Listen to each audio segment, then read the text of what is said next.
Are new Speedcubes even necessary? Let's figure that out right now. Best-selling speed cube is Moyu RS3M. The Guhong Pro N is the best cube. And the GAN 13 maglev worth the hype. And most are saying this is the new best cube on the market right now. The 3 best speed cubes of the moment. This is one of the most exciting releases behind a 3x3 that I remember in years. If you're looking for the best speed cube of the moment, it has to be one of these two. This cube turns very fast. Every cube here is going to be my main. The GAN 12 maglev, the GAN 13 maglev, the GAN 14 maglev. But has GAN really changed enough to make it worth spending another $88?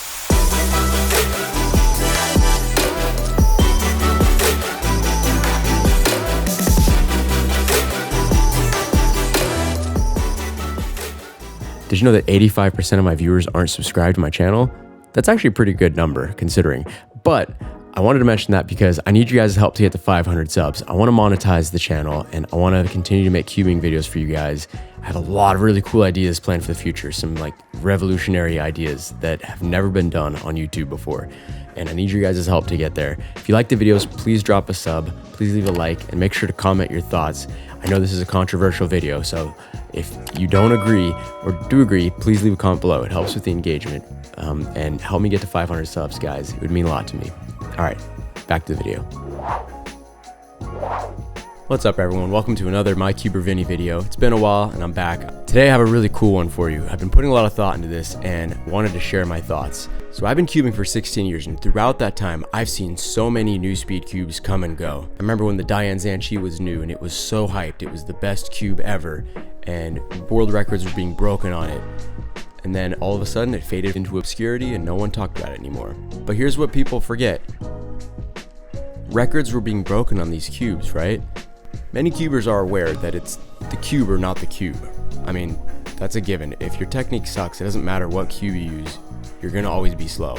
But there's a catch because cube companies are always gonna market their cubes as the fastest cube, the game-changing cube, the revolutionary cube. This is the cube that's gonna help you break your PB, world record breaking cube, right? I've seen it hundreds of times with every cube that's being released. It's almost kind of laughable at this point. And old cubes were marketed that way as well. So just because they're old, does that make them inherently not good anymore? I just see so many new speed cubes, modern speed cubes being hyped, and then all the old stuff just gets forgotten about. I think if you're world class and you're getting like 5-second averages, yeah, I think some minor improvements to the hardware will help make a difference and it could help you break records. But most speed cubers, myself included, don't need all these advancements to help break times. If anything, some of these new cubes I solve worse on, and that's why I'm making this video, because I wanted to demonstrate, at least for me, how I can get good times on old cubes. Sometimes I get even better times on old cubes. So what I did was I did some averages of 5s with a couple old cubes, and this isn't like mega scientific or anything, but it's just a thought experiment, right? I wanted to see if I could get good times on old cubes versus new ones that I've gotten. And the results are kind of interesting, to be honest. I was not expecting this. So yeah, I'm gonna let the averages roll for a little bit and I'm gonna do some commentary over the solves. Hope you enjoy.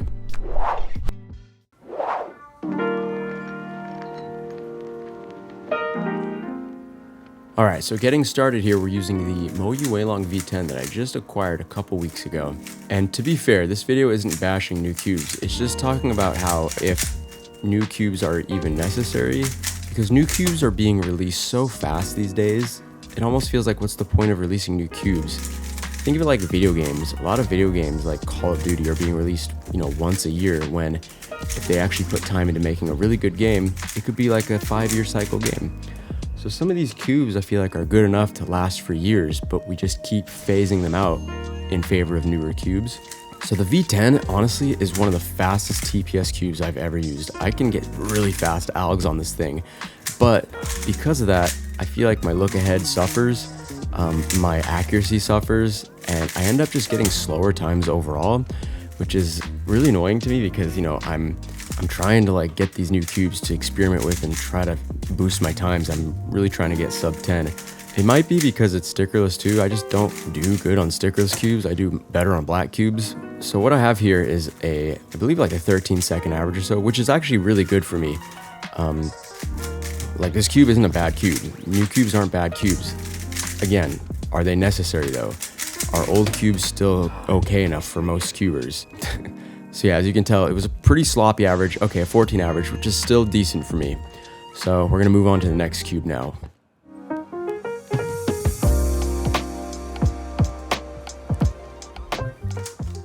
All right, up next we have the Mo Yue Long GTS2, another really fast TPS cube. And fun fact, this is the only cube that I've gotten 2 8-second solves on. Same day, actually. A lot of people know that this was the cube that set the 3.47 world record back in 2018. Super fast cube, like very viable, right? Like you would think anyone could be using the GTS2, but for some reason, no one uses these cubes anymore. I don't know why. Yeah, this cube is super buttery, super fast. Love the way it turns. Off the rip, I'm not getting like great times on it, but I end up getting a better average than the Weilong V10, which is kind of interesting to me.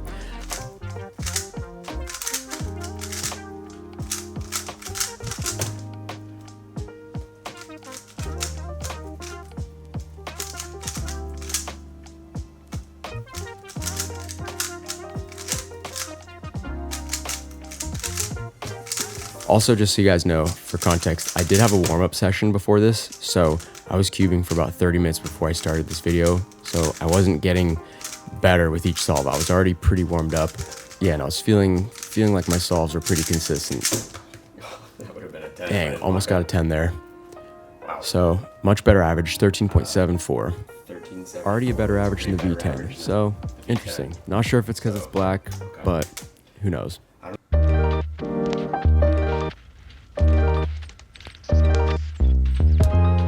Alright, up next we have my favorite cube of all time, the Weilong GTS1. This is my favorite cube to use. I get really good times on it still to this day, and yeah, I feel like this cube here is a testament to why old cubes should still be relevant. I don't think just because a cube is old, it should be forgotten. I think that is a foolish mindset. And just so you can see what I'm talking about, almost got a sub 10.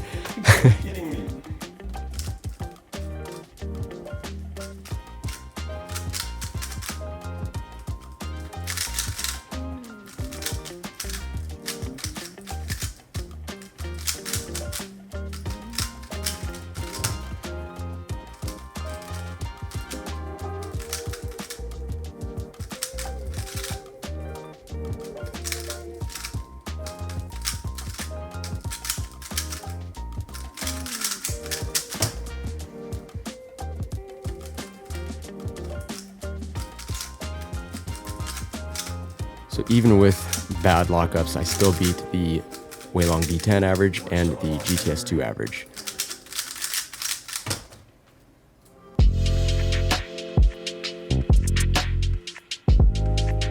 Okay, so I'm actually really surprised at this average. I got a really fast average for me on this old dead cube. This cube's actually like pretty much dead. It's uncontrollable and it's just very sluggish, but it still performs really well. So as I said earlier in the intro, many cube companies are using marketing to push new cubes with promises that it'll break times, you'll break records, it'll feel better than any cube, it's the best new cube. I just think that's personally kind of BS, in my opinion, and I don't really buy it. It's why I've kind of not bought new cubes. I just feel like there's too many cubes being released. I think the saturation is kind of just pushing all these old cubes out of the market, and they're still totally viable. There's nothing wrong with these old cubes if you're just a casual speed cuber like myself.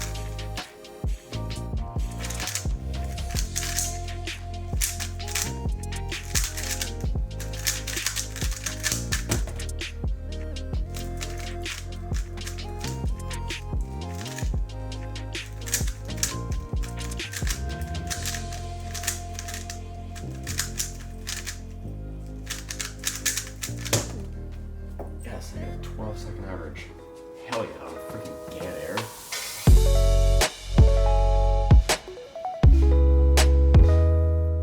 Alright, so I don't think I did a full average here. I just wanted to do a couple solves on this just to see if it was the black plastic that was getting me faster times or if it was just the cube itself. And I think after doing some solves on this, I think like it's not the stickerless shades, which is interesting to me, because this cube was feeling really stable, was getting a couple lockups on it, but I was still getting faster times than the Waylong V10. So something to think about.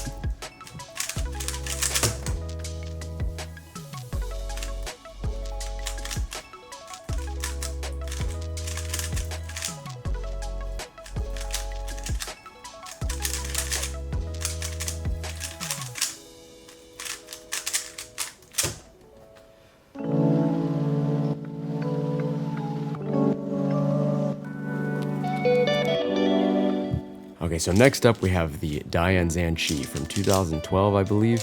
This is a 13-year-old cube now. And as I said earlier, this cube was breaking records. This cube was the world-class cube, but you don't see anyone using this anymore. I mean, for good reason. I think it comes down to aesthetics at the end of the day and, you know, the feeling of the cube. The cube definitely feels dated. It feels chunky to turn, but as you can tell, I'm still getting good times on this for me. It's not often I get 10-second solves, and I don't think I've ever gotten a 10-second solve on this cube before, so that definitely says something. There's still potential in these old beaters. So would you want to use this cube all day? Probably not. It definitely feels old. But remember, the idea here is that this was marketed as the cube, and now it's just a thing of the past. So are the cubes that are being marketed to us now as revolutionary, are those going to be eventually forgotten and just overlooked and just thought of as old, slow cubes? It's interesting to think about.